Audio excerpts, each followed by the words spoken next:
introduce Linda D. Harris. She's a retired real estate professional. She's an entrepreneur, and her plan was to pursue a career as a singer-songwriter. Actually, she had begun that career. In the span of 2 years, she wrote and recorded 12 songs and has performed in Paris, Gothenburg, Panama, New Orleans, New York, Palm Beach, and many venues in the DMV, that's the Delmarva Peninsula area. The social unrest and pandemic set her journey on a new trajectory, and she was guided by a spiritual light to walk in the steps of Harriet Tubman. Last year, another thing that happened, as happened to all of us, was the pandemic, and that, of course, changed her career path. She had some events in Entebbe and Tokyo and Uganda canceled. The thing we want to talk about a lot today, though, is her 156-mile journey from Cambridge, Maryland to Philadelphia along the Underground Railroad route. And what she learned changed her life forever. Let's get our next slide up here. So we're going to talk today a bit about walking in a purposeful and conscious way, which is the walking that has the most magical benefits. We're going to talk about how to connect with a higher spiritual place, a source of unlimited possibilities, where Linda says, no limits other than when patience is required. And we're going to find freedom, release, everlasting, everyone daring, obliging, marching on. I love that acronym for freedom. So let's welcome Linda Harris. Hi, Linda. Hi, Russ. How are you? Very good. Good. Linda, good. You are now living in somewhere between Cambridge, Maryland, and maybe Mitchellville, Maryland? And Mitchellville, that's right. I go between the two. It's about an hour and a half drive between the two. Okay, on a good day. On a good day, that's right. Yes, no traffic yes. Across the Bay Bridge, that's right. Right. I sat for an hour and a half in that traffic last Friday, so I know this. Yes. That can be a long hour and a half. Yeah. Tell us a little bit about the start of the singing career and how you went from real estate to singing. I'm fascinated with that, partly because it gets set up. We've got older adults who are thinking of having an encore career or maybe one of several encore careers, and not a lot of us thought of being a singer at that point. Sure. Well, my dad was an amazing human being, and he was a musician. He played the guitar and self-taught. And there's 6 of us in my family, and he always wanted one of us to be a performer. Of course, I wasn't having that because I wanted to be able to eat, right? Performers, I didn't want to be a starving artist. And so I went into real estate, which ended up being very good for me. But then as I got older, I reconnected with my dad. He died in 2010, but I could always hear his voice in my head. You could do this. You could do this. And so I decided to do it. I started taking piano lessons and got pretty good with it, only because I practiced. I could sit at a piano for about 5 hours each day, and I really learned to play it well. Then I decided I wanted to sing, so I took various jazz workshops between the DC area and New York, and that got me started. I got a lot of encouragement from people, so I embarked upon this career. And I think most of the time people ask me to sing. Maybe they were just trying to help an old chick, I don't know. But I had wonderful opportunities to sing all over the world, and it was great. It was great. Great thing to transition to. Wow. So let me get this right. You started playing the piano in 2010. Yes. Okay. Yeah. No, I didn't start. No, 2015. My dad. Oh my gosh, that's even better. My dad died in 2010, but I started in 2015 taking piano lessons. Yeah. That's great. And I also like the fact that you had 5 hours a day to practice, which kids don't have or don't want to take. Or don't want to take. Right. Yes. Right. Yes. Very good. Mm-hmm. So your career was taken off. The second career was sort of taken off, and you had you'd been to Switzerland and all these places. Yes. Yeah, it was going really good. I in New York, I met a woman from Tokyo who we really bonded a good friendship, and she had a club there, so she invited me to sing. I was going to go there for 5 weeks. Then I applied for a grant to go to Uganda to work in a music school, so that was going to be another 5 weeks. So it was going to be 2020 was going to be amazing for me coupled with the fact that I had written a bunch of songs that people were liking, and I posted them up on YouTube. So I was very excited about this new career path. And then it all got taken away because of the pandemic, the poorly managed pandemic. Yeah. So, yeah. Okay. So let's talk about how you switched gears or adapted, and where the idea for this walk came in. This walk came from. Well, again, you know, I have to think about my dad. As I said, I had extraordinary parents, first of all, but you know, I think what got me, I got very depressed during the pandemic, as I'm sure all of us did. And we couldn't go out, we couldn't see our families. That was really very hard for me. Coupled with, so first of all, my plans to go overseas were destroyed. So that really got me depressed. Coupled with the pandemic and then the social unrest. And I think what really hit home for me that my freedoms were taken away was watching the killing of George Floyd. That really hit home. And I think for many of us, because we were confined in our homes, and so we were sort of glued to our television sets, but that really got me. And I remember sitting in my room one night just weeping, not just for him, but for all the things that had been happening. There was just so many things. And I remembered that on my bookcase, there was a book, and I have it, that my dad gave me when I was 10 years old. I keep it in plastic. I just took the plastic off. Called Runaway Slave, and it's about Harriet Tubman. It's a picture book. It was written in 1965, and he gave it to me for my birthday. So for whatever reasons, it could have been my imagination, I'm not sure, but it was kind of glowing. It was beckoning me. So I went over and I read it again. And I thought about Harriet Tubman. I said, my God, her freedoms were taken away. And what did she do? She walked.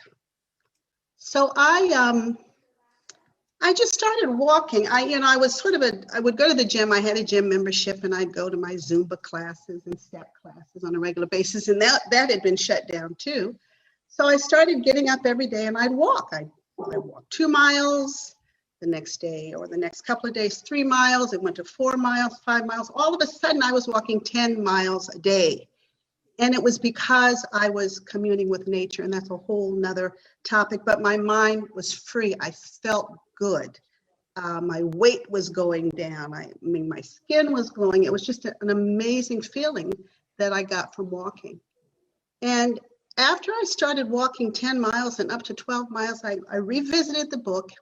And I remember that she was born in Dorchester County, which is about an hour and a half from me, just across that Bay Bridge that can be good or bad on depending on what day of the week it is. Oh, by the way, Bay Bridge, you could just sail across it because nobody was moving around.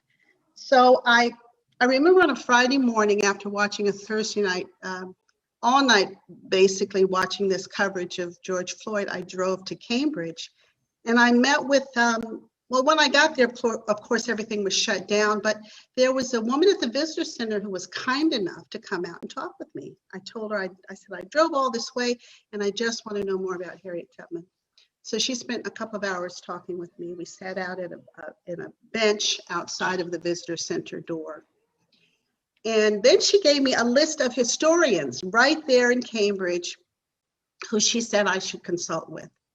So I decided to spend the night. I'm very impulsive. As I've gotten old, I've just, I have no limit. I just do whatever I want. So I called one of the historians and he said, well, you can't talk to me. We're in the middle of a pandemic and I can't see you. And I said, we can keep our distance and I'll wear a mask. And so he says, well, I can see you tomorrow morning, maybe. So I decided to spend the night. Anyway, that morning came and I did see him. And one of the most wonderful things that happened, he met with me inside of the Harriet Tubman Museum. And I was like a kid in a candy store. He talked with me for about 2 hours. He showed me maps and books and artifacts all about Harriet Tubman and the Underground Railroad. So I was just so excited. And from there, I got a list of other historians, and I did eventually, I drove from Mitchellville I went to Delaware to talk with folks. I went to Philadelphia. All of these people helped me map the route. So I said, you know what? I'm going to walk. the Underground Railroad, because I need to restore my freedom. I need to feel what she felt. Of course, situations are far different, but for me, I felt trapped and I needed to get out. So I initially wanted to walk by myself. And I thought that wasn't going to be too smart. So I put out a post on Facebook and I just said, hey, I want to walk the Underground Railroad. Is anyone interested? Well, about 20 women responded. And it wasn't, I didn't care if it was, men or women. I just wanted to be able to walk with others. And so 20 women responded. So I said, well, this is what we got to do. I said, you're going to have to walk at least 3 miles every day. And then on the weekends, we've got to get together and train.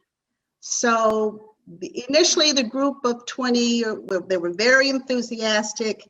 But as time went on, it sort of dwindled. And we got down to 7 committed women.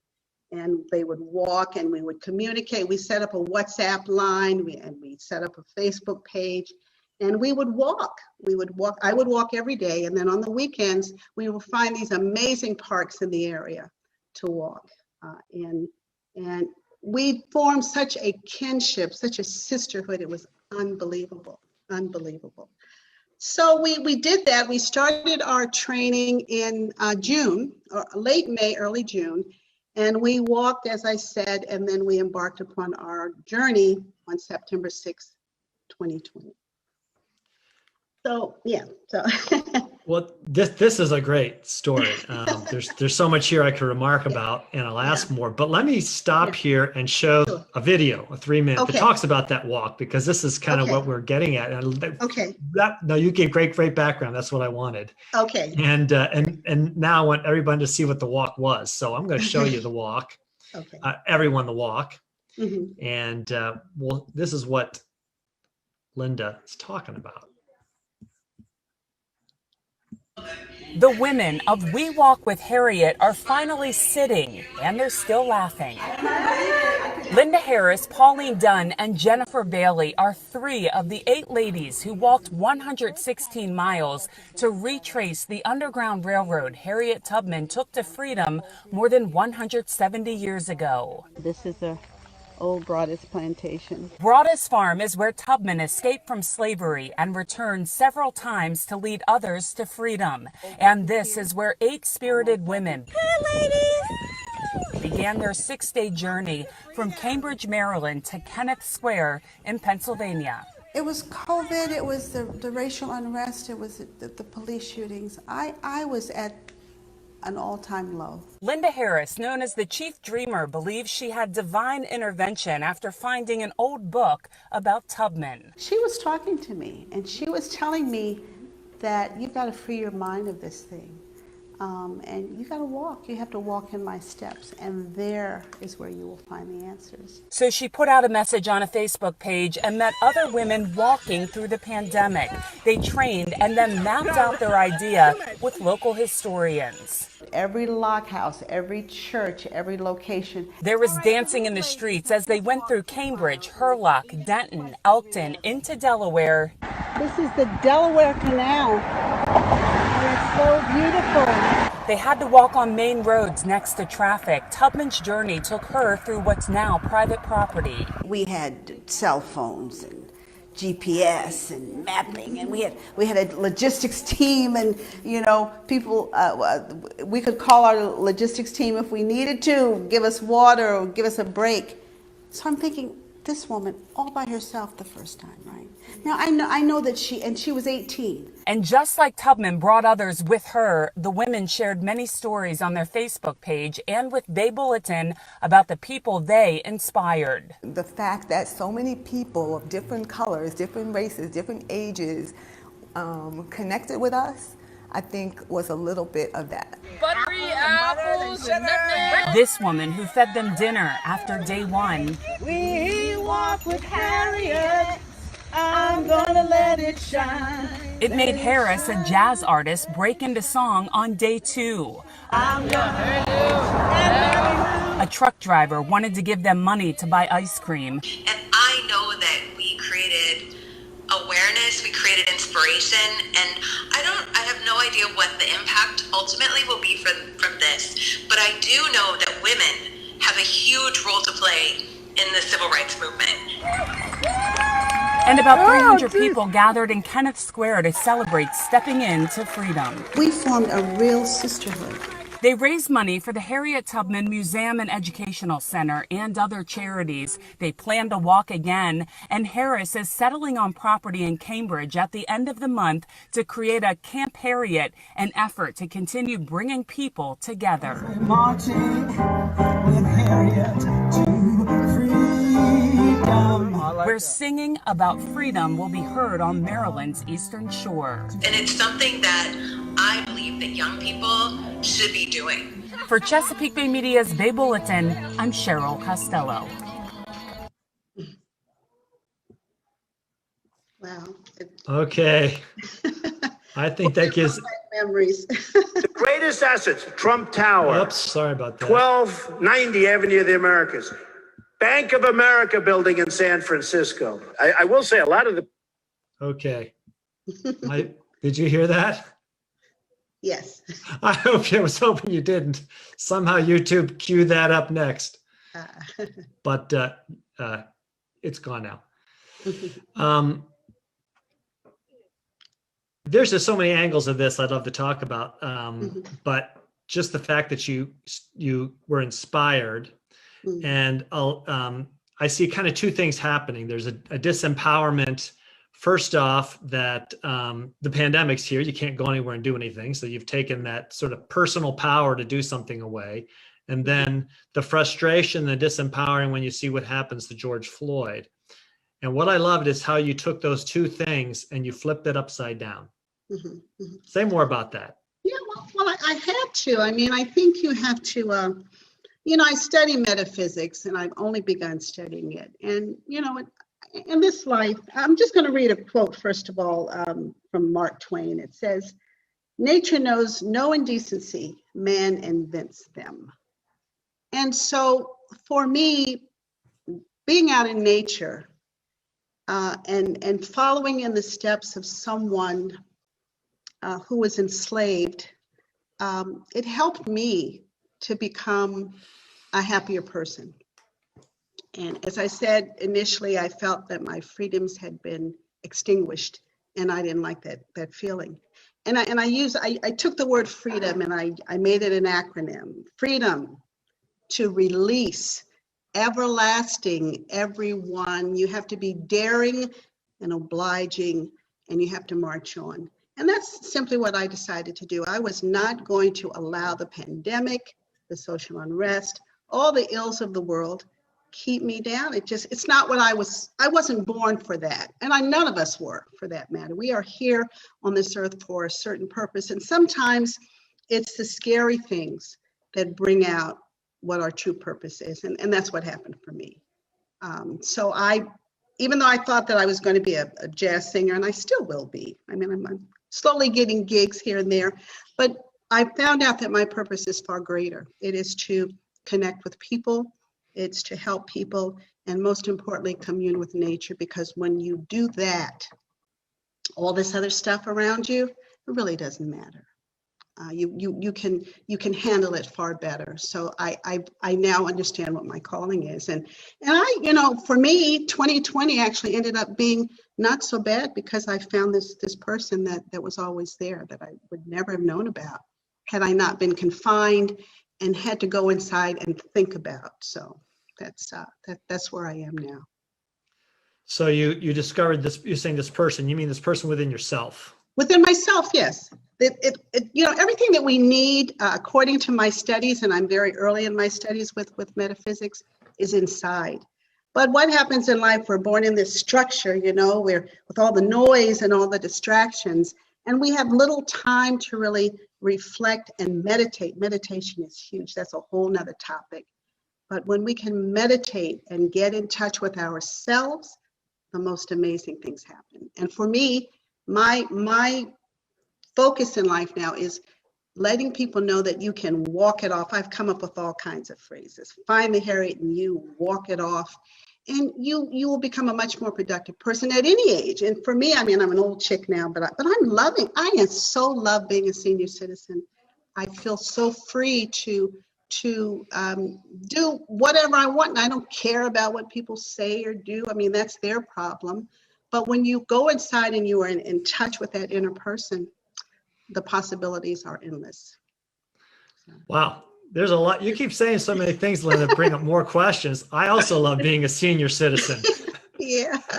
Yeah. This is the time of life when opportunities that maybe we have kept not necessarily in secret, but in check suddenly can come out, and we've got the chance.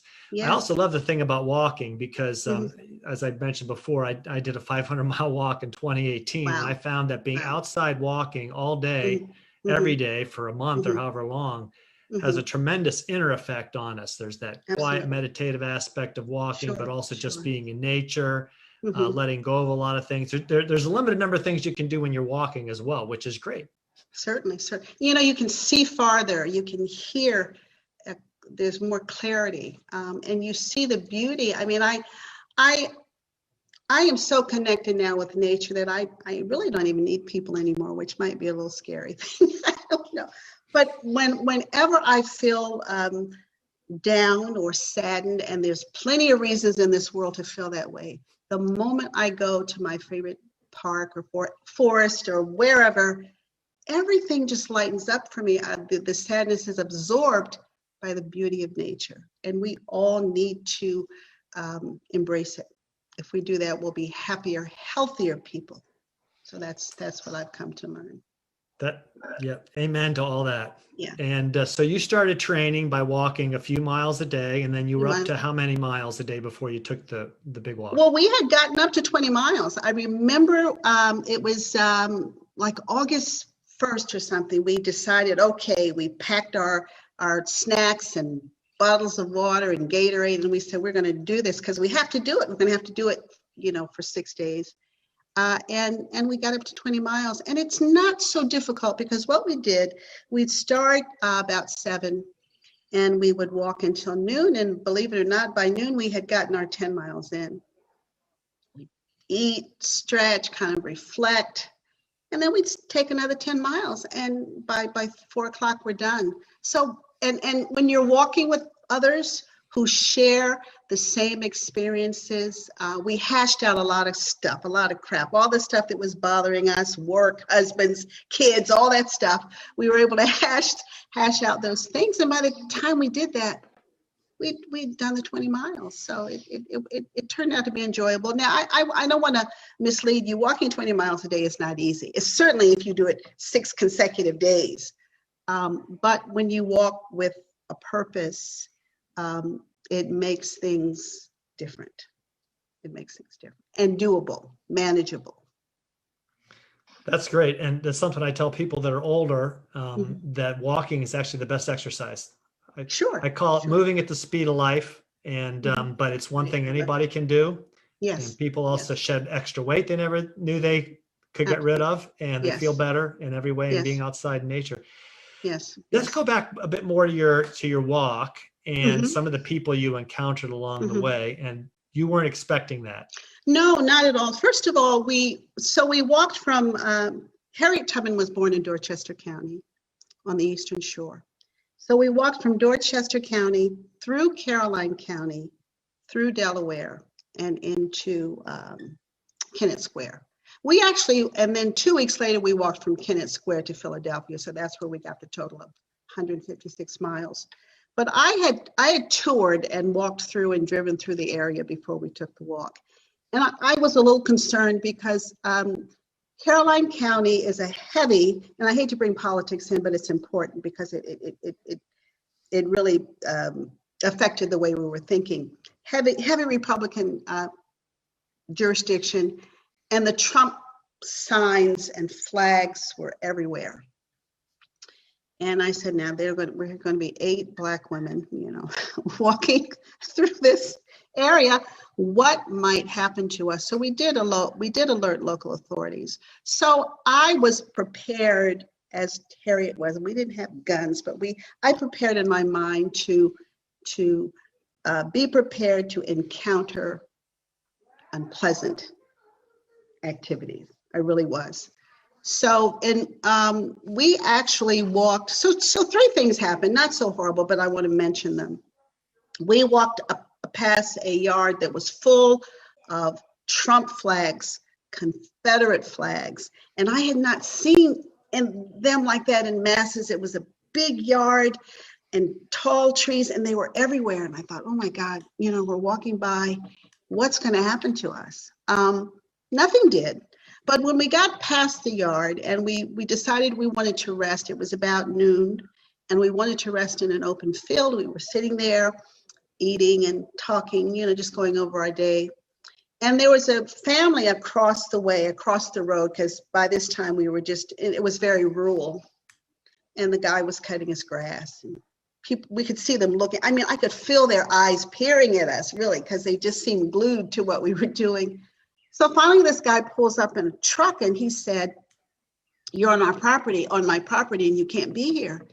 And I said, "Well, I'm sorry." I said, I explained that we were doing this walk and we were just resting to have lunch and we'll make sure we pick up all of our trash. And I said, "There are no signs posted." I said, "Had I seen a private property or no trespassing, we would not have stopped." He said, "Well, you have to get off because I don't want you here." So I said, "Okay, no problem." So we packed up. But I walked across the street and then I said, "Well, how did you know we were here?" He said, "Well, I just knew it." Well, I just kind of knew that guy cutting his grass, called it a guy. So I walked over to the guy and I said to him, "Why did you call? I mean, we weren't doing anything." And he said, "I didn't call." I said, "Yes, you did." I said, "And we weren't doing anything wrong." And I said, "You know what? You could have been a kind neighbor. You would have gotten a lot more out of being a kind neighbor than what you did." And I said, "We're going to pray for you." And I'm not really a spiritual person, but I felt that I needed to say that. And, he kind of put his head down and he walked away. But I needed to let him know how I was feeling. And I thought that was totally unnecessary. And then the last thing that happened, we had gone up on Route 404, and that route won't mean anything to you, but we were resting. And it's kind of a busy route, and we were resting there. We were stretching. And the police comes over, and he's got his hand on his gun. And I thought to myself, what? As soon as he started walking over his hand on his gun, I said, "Why do you have your hand on your gun, for God's sakes? We're just sitting here. We're not doing anything." And he said, "Well, you can't be here." I said, "Fine, just say that, but you don't have to put your hand on your gun." I mean, imagine how that makes us feel. We're already tired, hot, and sweaty. It wasn't necessary. So those are the three things that happened. But to crowd all of that out, to erase all of that away, we met the most kind, loving people. There was the woman in the video. She came out. They invited us. We were walking by, and they invited us to have dinner. And at first, we weren't sure we wanted to do that, but we did. It was wonderful. Their hearts were full, and we sang songs. The next day, they came and made us desserts, apple pie. The truck guy, again, when he was approaching us, I said, "Oh my God, what is this guy going to do to us?" But he got out of his truck and he had this big smile on his face, and he gave us money for ice cream, which was so refreshing.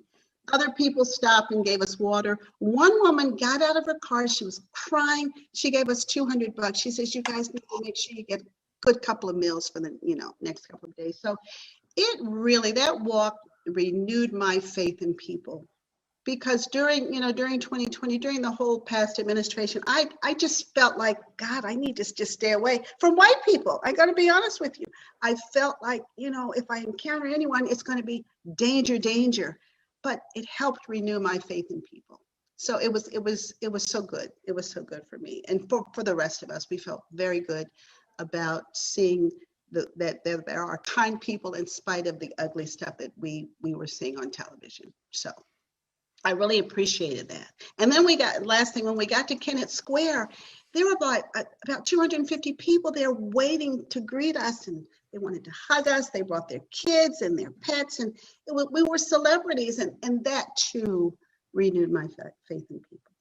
Yeah, so. Wow, that's great. I mean, again, we can be living in our own worlds through media, social media, and in that kind of world, negative messages can have an outsized influence on us. And by getting out and walking, you experience something very different. Something very, very different, right? And one other thing that I just think is significant is during the pandemic, being outside like that actually was something safe that people could do. I mean, relatively safe. Absolutely, absolutely. And they were telling us that, what they didn't do during this pandemic is talk about the implications of being inside, depression, lack of activity and exercise. And that's what we all needed. If more of us had gotten outside, we would be feeling much better. I think so. I totally agree with you. I wish the media had said, well, these are the kinds of things that you can do to feel better, because we were all feeling so bad. And walking, you just need a good pair of shoes, and you just put one foot in front of the other. It's not a race, and it's so therapeutic. Yep. Yeah. So let me ask you a question, some more follow-up about this walk. So you've got another one planned this year for when? Yes. Well, we did the other wonderful thing we did. The March 7th of this year was the 57th anniversary of Bloody Sunday in Selma. So I flew down to Montgomery, met some amazing people, and we toured that route between Selma and Montgomery, Route 82, 54 miles, which now is a short walk. That's just a baby walk. Nothing. And we walked from Selma to Montgomery. Now, these were, I put out another post. I set up a Facebook page, Selma to Montgomery, and I got 10 entirely different people. And so we did the walk. I met this minister who allowed us to stay at his parish, for like $2 a day. It was amazing. People brought us food, just an amazing experience. So we did that, and we took 3 days to do that, and only because, and one thing I didn't mention, the group from that walked Harriet Tubman, we were from ages 30 to 65. The group in Montgomery was about 40 to 72. So we were, we're bringing in all ages. Slightly older. Yeah, slightly older, but they, we walked a little bit slower, but we made it through. So that was wonderful. The next walk, I had a group of skiers contacted me from Chicago, and they said, you gotta lead this Tubman Walk for us. So October 1st through 6th, I'm going to do it again with an entirely different group. So, and they're so funny. They've been calling me and texting me saying, we're walking, we're training, we're going to be ready. So I'm very excited. And we're going to do something a little bit different. We're going to do some kayaking down the Choptank River. I want them to, Harriet Tubman, after subsequent trips, did not just walk. She used horses and wagons, and she did use the waterway. So we'll do that. And then we're going to ride horses for about 10 miles. So that's going to be a whole nother experience. I have ridden horses before, but now I'm going to a friend of mine who has a horse farm, and I'm reacquainting myself with riding a horse. So this is a whole nother new skill set that I didn't anticipate that I would need at this point in my life. So, yeah. Now, are you anticipating in the future this being like an annual walk, or are you thinking this might be something like a route that could be set up and people could walk it year round? Oh, absolutely. So I have since, as indicated, I purchased a property in Cambridge, right along the Underground Railroad. And my plan is to, well, first of all, the other thing, we did a walk Christmas Eve. In 1854, Harriet Tubman went back to get her brothers, Ben, Ross, and I can't think of the third brother. But that was the Great Escape. So I did get the people, I got 22 people in Cambridge to walk 12 miles with me in the pouring rain. I don't know if you remember Christmas Eve, but here it was cold and raining like crazy, and they walked with me in the pouring rain. So that will be an annual event. But yes, the walks I will do annually, and I'm mapping out routes now that I'm there of shorter walks, 5 and 10 mile walks, that I want to lead. I want people to come to Camp Harriet. We're going to do drum circles. We're going to walk. We're going to talk about nature. We're going to meditate. And so that I want that to be a whole program starting in 2022. Well, that's great. Yeah. And I can appreciate the work it takes developing those routes and Yes. organizing the people coming together. And the Selma in Montgomery, will that become also something will be repeated every year, or do you think people will walk that? We met city officials, and they want us to. That's kind of a big. It took a lot to organize that. Simply because of the distance and just getting people together. I ended up being the coordinator, and that's not what I wanted to be. So probably not, But we are planning a Deep South walk next year. I want to do the Emmett Till, Medgar Evers kind of thing. So we will plan that. And, if people call me now that, again, I'm sort of this free spirit, I get to do whatever I want. If someone calls and wants to walk a route and I can do it, I will certainly do the research and organize it. I so love this. So I'm going to walk till I can't walk anymore. Yeah, I'm with you on that. Well, this has been super, and I want to now look at some of the questions that people have asked Linda, and also invite questions. We could go on like this, but I want to try to get some of our learners in there asking questions. Okay. Let's see. Boy, there's a lot here. So Chris is asking more about the Tubman Museum, and I think she means the one in Cambridge. Aren't there two? There's an Underground Railroad Museum and a Harriet Tubman Museum. So there's the Harriet Tubman Museum and Educational Center that opened in 1991 through a grassroots effort of local historians, local African American historians. And that is there. It's a small museum in downtown Cambridge. And there, as I tell people, the difference is that we impart real knowledge. When you come in there, we're going to talk to you about Harriet Tubman. The Park Service in 2018 gave Cambridge $23 million to build this incredible museum full of amazing artifacts, and it's run by the Park Service, and the rangers, the park rangers, are there to guide you through the museum. So two wonderful places, two completely different experiences, and two must-stop points or visits that you must make when you come to Cambridge. And we work very closely with the visitor center. I am a docent. Well, actually, I get a little stipend now. They're so excited to have me, so I get a tiny little stipend. And I'm so excited about that museum. And I'd like to tell people it's a self-guided exhibit, but I want to talk. I really want to talk about Harriet Tubman, so I do. As you can see, I like to talk. So I do that a lot in the museum. Yeah. That's great. So just looking at a question here from Mary Jo asks, is the route documented? I think they mean the Harriet Tubman walk that you took. Is there like a map of that? It is. There is a whole book, and it's online. I thought I had one with me, but there is a driving route of the Underground Railroad. And that is pretty much the route that we took when we walked along the Underground Railroad, at least from Dorchester County to Caroline County into Delaware. Beyond Delaware, it gets a little sketchy, and no one, and many of the historians, and most of the historians that I've spoken with, are not really clear what she did between Delaware to Kennett Square. So it's sort of a guesstimation. But between Dorchester and Caroline, it is well marked.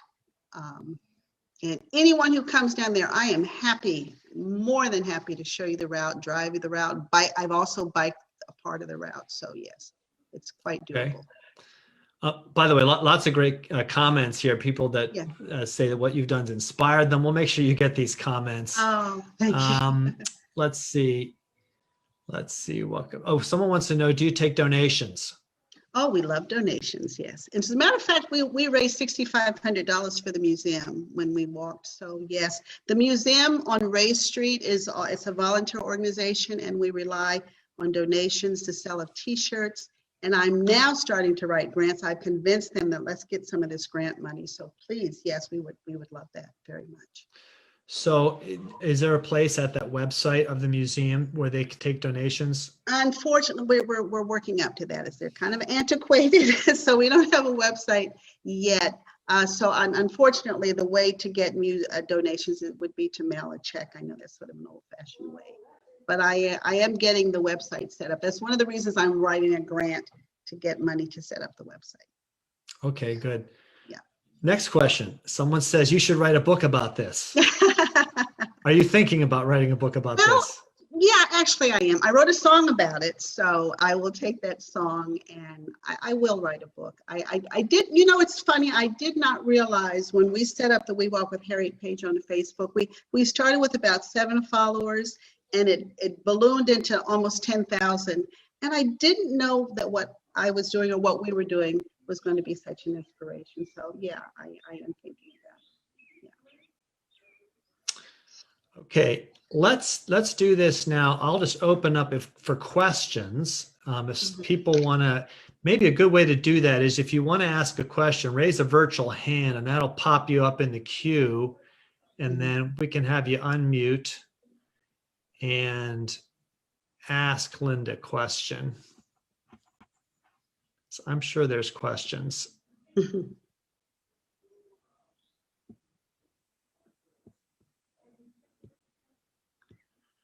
Maybe while we're waiting for more questions, let me ask one more. Linda, what's your planned next walk?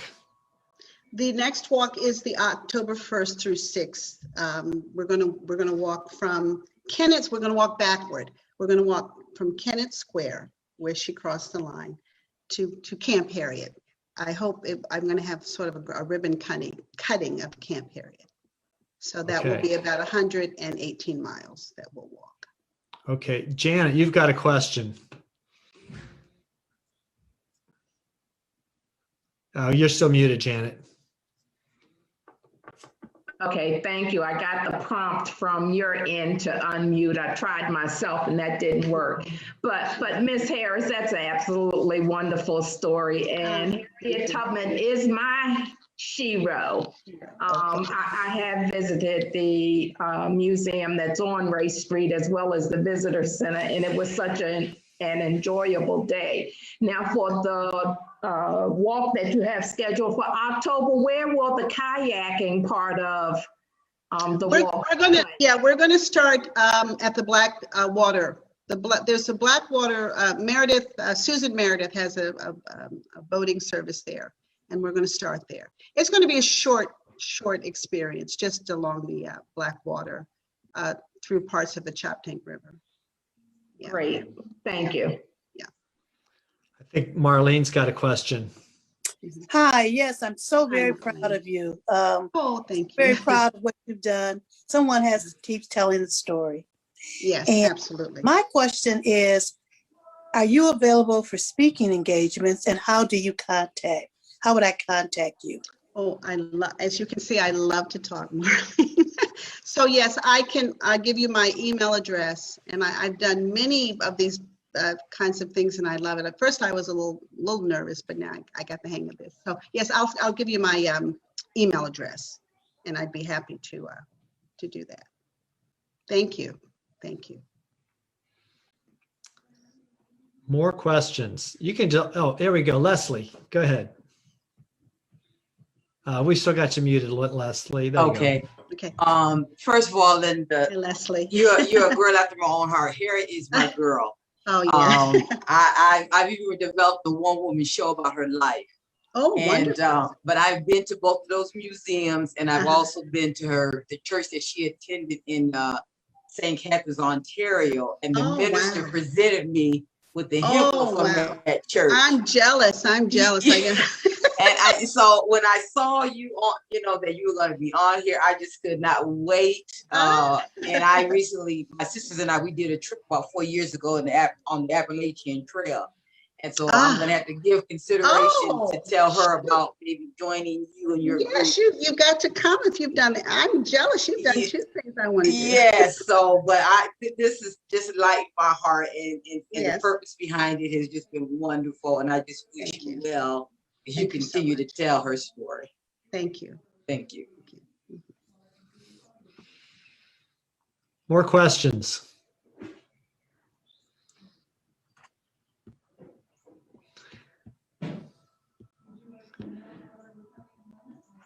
Well, Linda, I've got one more. Okay. Walking long distances is something that seems intimidating to a lot of people. Mm-hmm. And yet you obviously can testify that it can be done. Yes. What advice can you give to someone who might want to start doing some long distance walking? Sure. Well, I was not a long distance walker. I was a Zumba girl, all right? But I realized that doing Zumba helped me build endurance. And walking, it's not a race, first of all. One of the great things about walking is taking in the environment. So you want to walk slow. So you start walking, you know, if you're not a walker, what my dad used to say is, you know, don't park next to the door at the grocery store. Park it at the end of the parking lot and walk to the door. Start slow. Just set goals for yourself. Okay, today I'm gonna walk around my neighborhood, and the next day, I've read articles that say you should increase your walking by 10% each time you walk. So walk around the block. But most importantly, I think for me, what became so enjoyable was walking in my local parks. There's so many wherever you are, there's so many parks. And I found that I liked walking to parks that had some history, or at least noted history. So I liked walking and reading the plaques. I also love walking in cemeteries. Oh my God, the stories. I envisioned I would go up to a tombstone that read 1808, and I'd say, my God, what was going on in 1808? So by the time I walked through the cemetery, I'd probably put in 2 or 3 miles. So walk to points of interest. Good pair of shoes. A walking buddy is great. I don't encourage listening to music. I think a lot of people do. But you got to commune with nature, the birds and the bees and the breeze, the trees, the fox. We have a lot of deer here. All of that gave me just enormous pleasure, and I could hardly wait from day to day to get out and walk some more. So if I could just put it in a 1, 2, 3, start slow. First of all, get a good pair of shoes. Slow walks, shorter distances, and increase over time, and you will find, and have a buddy. And as I say, with my friends, we walked out our problems. Boy, we had something to say about someone every time we walked, and by the time we got through all of that, we were 2 or 3 miles out. So just do those things, and walking is easy, as long as you don't have any, and even if you have joint problems, I always stretch before and after. That's important. Staying hydrated is crucially important, and just make it fun. Make it a fun activity. That's great. Yeah, yeah. So here's the question on a different topic. Chris is asking, what do you or others think of the movie Harriet Tubman? Was it accurate? So a couple things. It was a great production. Very, very, the story was pretty on point. Couple things. The majority of the movie was not filmed in Dorchester County. It was filmed in Richmond. The scene where she crosses the water, I actually crossed that body of water myself. That it was in Caroline County. The woman at the boarding house in Philadelphia was a fictional character. They did meet William Still. He did document their stories, but they did not live in those kinds of lavish conditions. The son, Edward Broadus, there was a son, Edward Broadus. He was much older, but he did, this young Broadus did not have a relationship with Harriet. So he was a fictional character. Other than that, it was pretty on point. I think the story was well done. My pet peeve about it is they didn't use most of the, Harriet was a woman from England. I would have liked the main role to be taken on by someone here, but otherwise it was pretty on point. Yeah. Very good. Mm-hmm. Any more questions for Linda while we have her here? Got a moment for maybe 1, maybe 2 more questions. You can raise a hand, either virtual hand or just raise your hand. Mm-hmm. And there we go, Abby.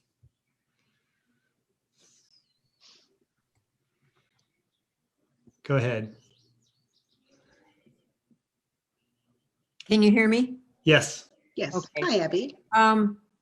I'm also curious if you have read, and if so, if you have a response to the fiction book called Water Dancer by Ta-Nehisi Coates. Oh, Ta-Nehisi Coates. Well, let me just tell you, I have read it. I also, his stepmother is in my book club. So we have the great honor of having Ta-Nehisi Coates read some of the some excerpts from his book and a couple of other books. So yes, I do know it well. Yeah, it's and the depiction of are you? I'm just, I mean, I know it's fiction, but It's I'm fiction, but it's, I mean, his almost mystical. It is mystical. Well, Harriet Tubman, her story is magic. Her journey was magic, and I think he did a grand job of his depiction of that journey. And his book was extraordinary. I'm glad. Yeah. So yeah, great book, great writer. Thank you. Thank you for reading that. I'm glad. That's wonderful.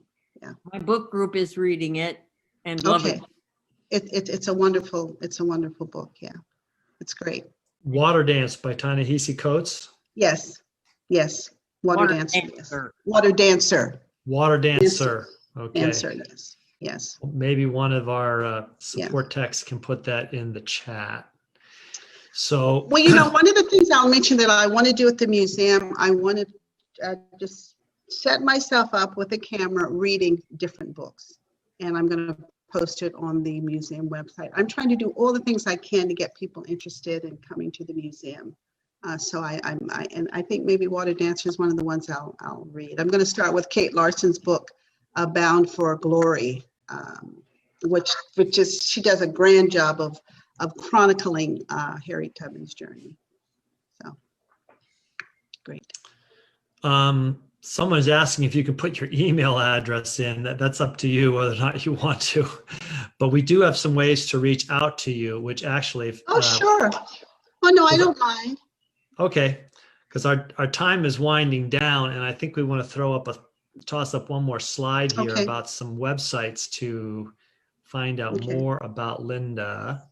Will there be notes available after this session?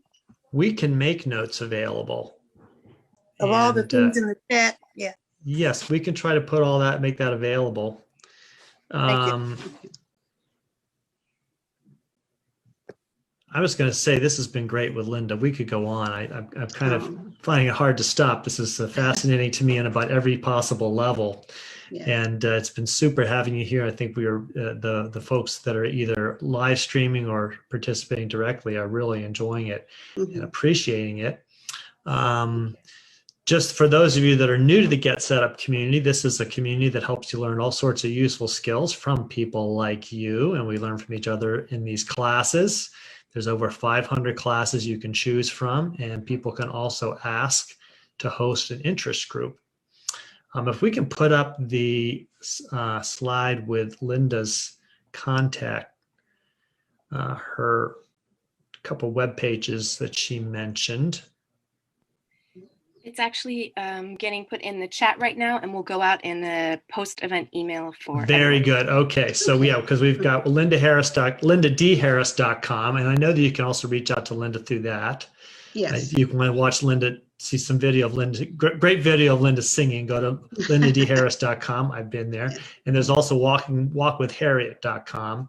She's also on Facebook, as is her walks. The Selma to Montgomery 2021 is a Facebook group, as well as you also had a week walk with Harriet. We walk with Harriet. Yes. Right. We walk with Harriet on Facebook. Yes. And they're all great ways to reach out and find out the latest going on. So we'll get up in a post-class email with notes, the various links, and our support team will be great to gather all that stuff together. Also, I hope some of the nice comments for Linda can go out to, because Linda, there was lots of great comments, appreciation to you in the chat, and I didn't get a chance to read them all, but they were all people really appreciate having you with us, and I of course do, and GetSetUp appreciates having you. And if anyone does want a recording of this event, you can contact help@getsetup.io. And it's been great having Linda here. Very inspiring. Your life and what you've done is an inspiration to all of us. And this is a great community to be a part of. And you're just the type of inspiration this community needs. And thank you again for taking the time to be with us. Sure. And keep in touch. And those of you that saw Linda today, keep in touch with Linda. And I'm sure she would love to hear from you. Oh, I would. And If I could say could I say one last thing? Please do, Linda. I have to end with, I find the Harriet in you has become my tagline. If you can take one aspect of her life and the things that she did and embrace it, it will change yours forever. So I like to share that because it changed me. And I so appreciate this opportunity. Thank you so much, Russ and company. Thank you so much. Well, that's great. Find the Harriet in you. I really like that. Very good. Well, we're going to say so long to everybody. Thank you for being here. And everyone have a great afternoon. Thanks again to Linda. Yes. Thank you. Thank you all.